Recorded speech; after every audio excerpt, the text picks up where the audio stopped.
Welcome back to the Real News Network. I'm Paul Jay in Baltimore. And now it's time for the Bill Black Financial and Fraud Report for this week. Bill now joins us. Bill is a professor, associate professor of economics and law at the University of Missouri, Kansas City, a white-collar criminologist, a former financial regulator, and author of the book, The Best Way to Rob a Bank is to Own One. Thanks for joining us again, Bill. Thank you. So what do you got for us this week?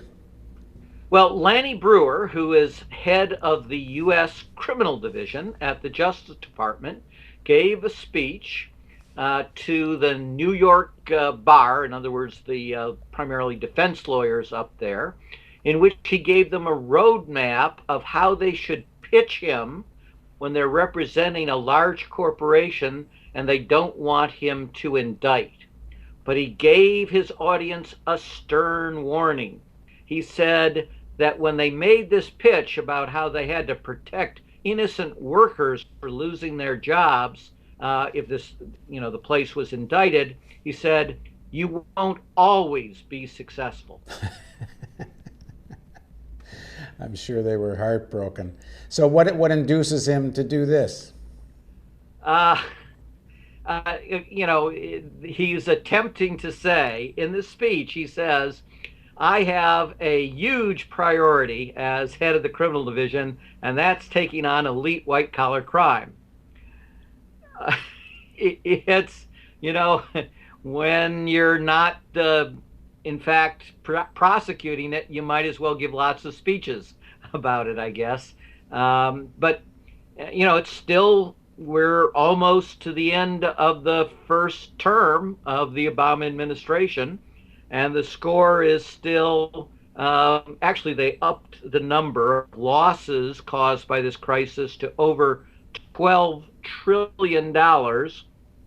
And not a single elite Wall Street leader who caused this crisis through their fraud prosecuted, much less convicted. I guess what's happening now is this is exactly when they're going to these elite Wall Street leaders and asking them for money for the election campaign. It is, and the money has swung. The Wall Street money is what put President Obama over the top in his primary contest with Hillary Clinton.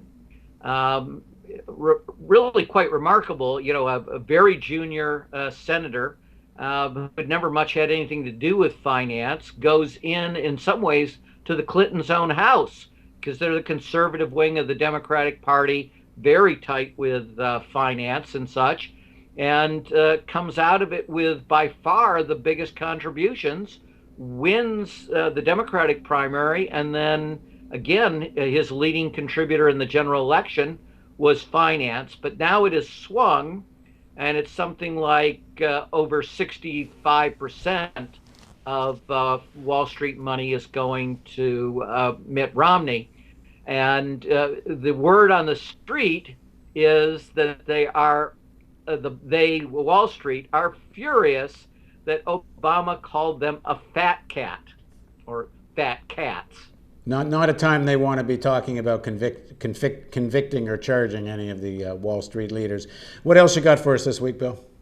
Well, we have, of course, the famous statement revealed by Mitt Romney. And this statement, what I was focusing on is this is really Charles Murray successfully convincing the Republican Party that it needs to be really, really nasty to poor people. So Murray was the guy who was one of the two authors of the Bell Curve, about how other racial minorities were inferior in terms of IQ. And he's come with a new book to try to avoid that controversy. He only studies whites, but he says America is tearing itself apart.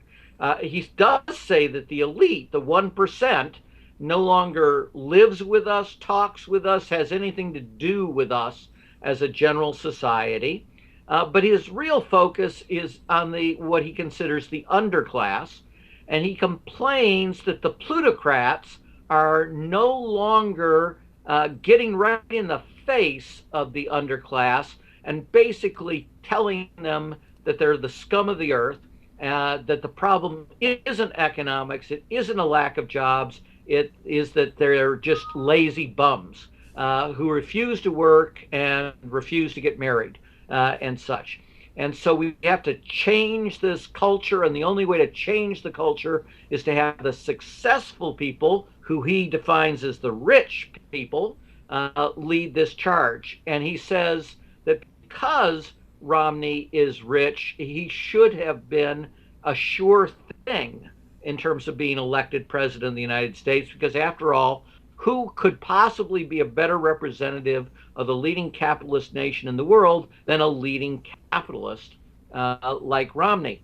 So, intellectuals like Murray can go writing their stuff with people ignoring them a great deal, but the elite plutocrats they really loved this message when Murray came out with it. Well, maybe they can start chanting 47%, 47%. Bill, yeah. What did you make of Bernanke's announcement, the head of the Federal Reserve, that they're going to do what they call a quantitative easing 3, but with no end date in sight? He says the feds are going to keep buying assets from the banks, in other words, transferring cash to the banks, until the job numbers get better, unemployment goes down, and who knows how long that will be.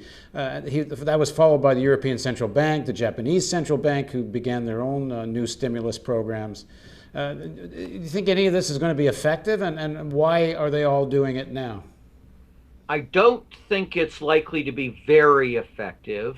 I think they're doing it now because they're all desperate now. But in some sense, I've a very severe critic of Bernanke, but here he's showing bravery because the Republicans hate this. And Romney has made it very clear that Bernanke will not be reappointed because of this if he wins.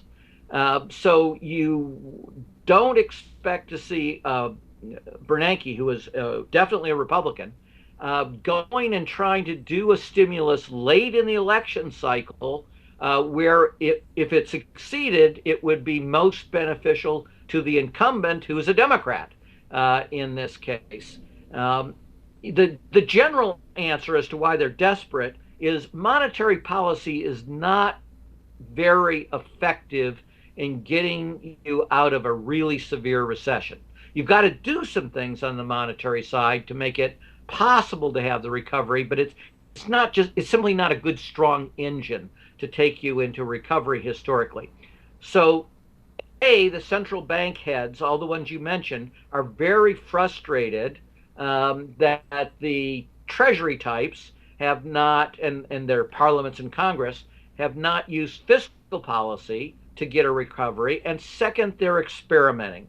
So this is all new grounds. They're hoping that by announcing that they're going to have very long-term policy of deliberately keeping interest rates extremely low on longer-term investments, that's the kicker, longer-term investments, that they can change people's view and drive down long-term interest rates, which are already very low, to even lower levels. And then the general theory is interest rates act like sort of a hurdle. When you're investing as a business, you got to be able to get a return that gets you over at least that hurdle of the interest rate. So if you lower the hurdle a lot, then more investment should get over it, and you should get a stronger recovery. That's their hope, at least. And that, in theory, why wouldn't that already have worked better than it has? Because interest rates have been low for quite some time. The banks are sitting on, $1.5 trillion of cash, and they're making very few loans. And I guess because there's still no real demand, purchasing power demand in the economy, and nobody wants to build anything new. Well, that's our take on it, as you know. Their take on it is similar, but they add, well, maybe people are not convinced that the interest rates will stay very low for a long time.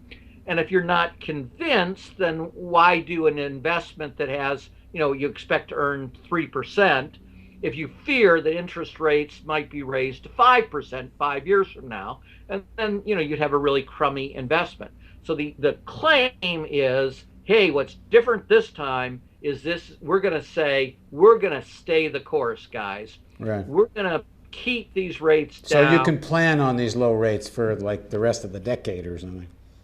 Yeah. Now, of course, Bernanke can't really promise that.